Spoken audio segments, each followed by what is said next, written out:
Welcome everyone. Myself Sonam Dev Madgavkar, Assistant Professor, Government College of Arts, Science and Commerce. Program is Bachelor of Science, second year, subject Botany, semester 4, course code BOC 104, course title Plant Physiology. Title of the unit is Mineral Nutrition, module name Role of Essential Elements, part 3.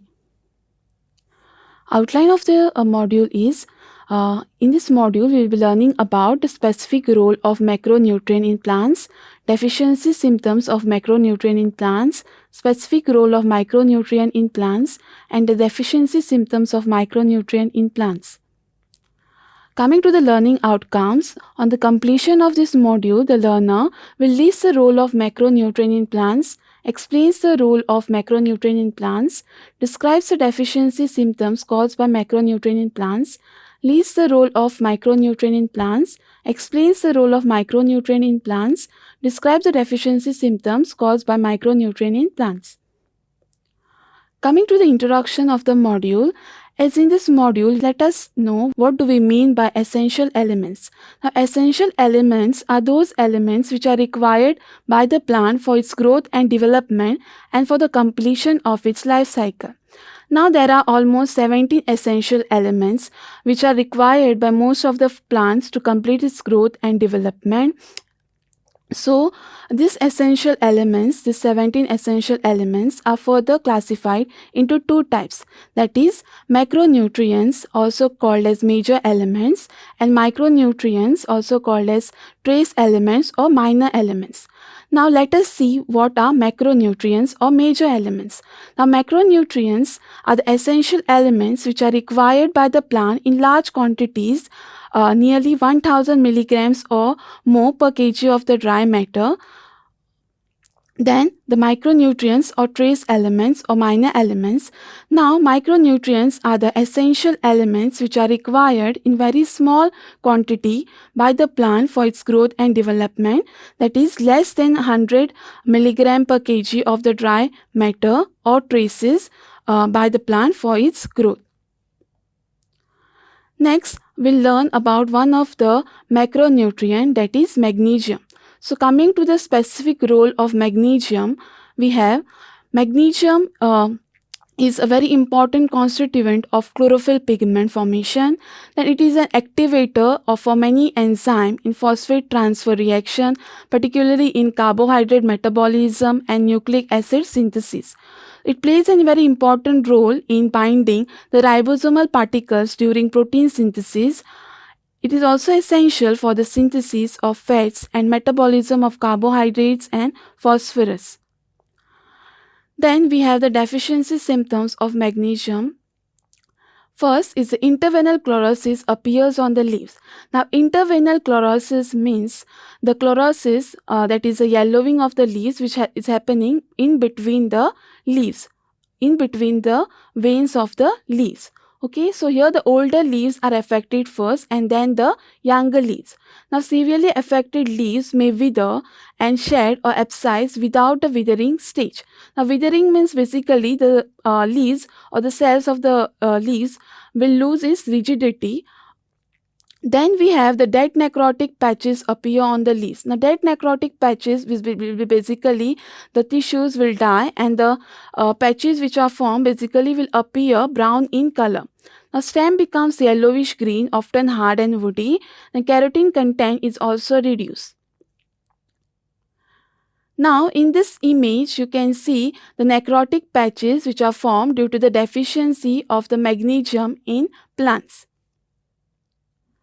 Next, we have the micronutrients. So, the first micronutrient which we'll be learning about, the first micro element which we'll be learning about is manganese. Now, coming to the specific role of manganese, the manganese is an activator of many respiratory enzymes. It is also necessary for the evolution of oxygen during photosynthesis process. Then, in excess, it decreases the solubility of iron by oxidation, and hence in certain cases abundance of manganese leads to the deficiency of iron in plants. Next we have the deficiency symptoms of manganese which are caused in plant. So first, it causes chlorotic and necrotic spots in the interveinal areas of the leaves. So we can see yellowish or brownish color spots in between the veins of the leaves.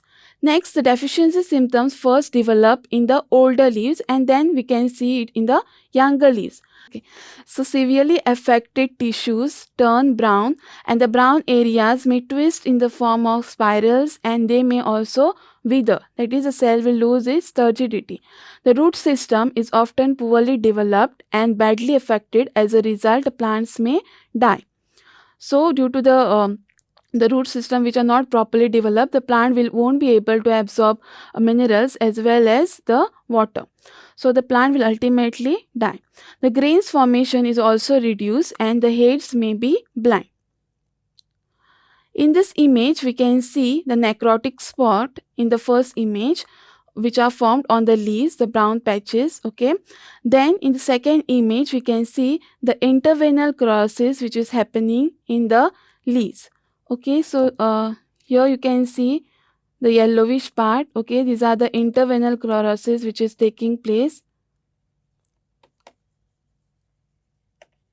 Okay, so you can see the yellowish patches or yellowish color which is forming in between the veins of the leaves.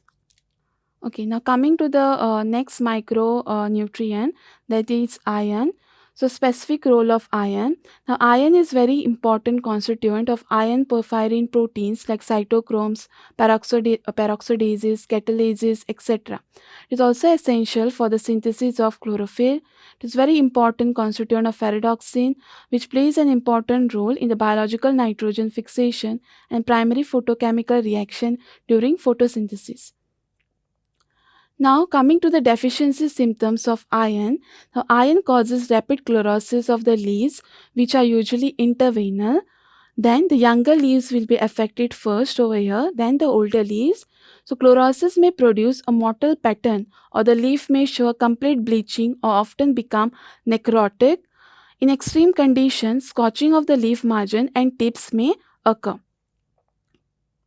So in this image, you can see in the first image the bleaching of leaves. So the leaves are turning whitish in color, and also at the edges of the margin of the leaves we can see the brownish color which is formed, that is called as scorching. So the tips and the margin of the leaves started becoming brownish in color, and the bleaching is seen, that is the whitish color which is formed in between the veins of the leaves.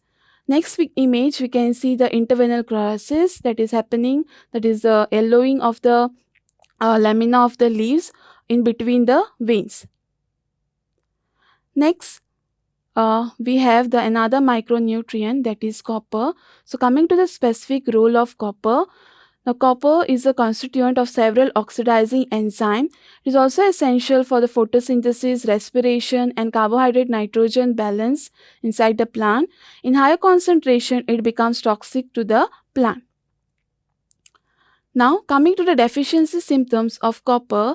Now, both vegetative and reproductive growth are reduced due to copper deficiency. It causes necrosis at the tip of the young leaves.